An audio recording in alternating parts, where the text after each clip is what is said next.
La bouchère de Limoges est une vaillante femme, femme de tête et de cœur tout à la fois. Debout à l'Angélus, elle attaque aussitôt sa tâche laborieuse.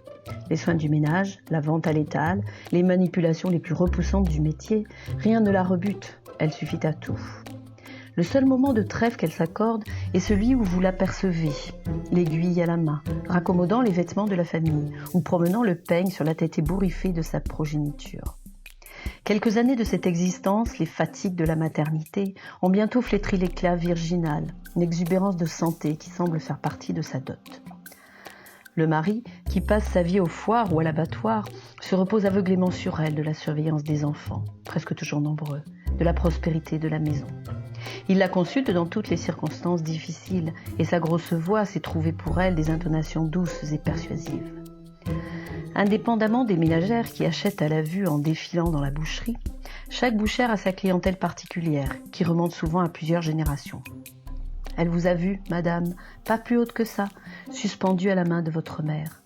Vous lui revenez, maîtresse de maison à votre tour, et ce rognon qui vous a friandé et qu'elle vous offrait en souriant sera mangé aujourd'hui par la fillette blonde et rose dans les traits de laquelle on reconnaît votre gracieuse miniature. La bouchère a le cœur rempli de pieuses croyances. Elle n'assiste point aux processions annuelles de Saint-Aurélia, mais elle est heureuse d'y voir figurer ces hommes en habits noirs, cravates blanches et souliers vernis.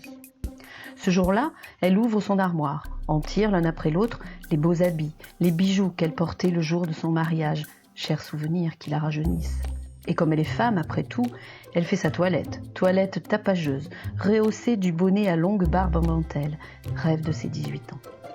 Le soir, avant de se mettre au lit, elle replace avec soin chacune des pièces de cet ajustement qui lui a procuré quelques heures d'innocente joie. Et le lendemain, au point du jour, elle a repris la livrée du travail quotidien.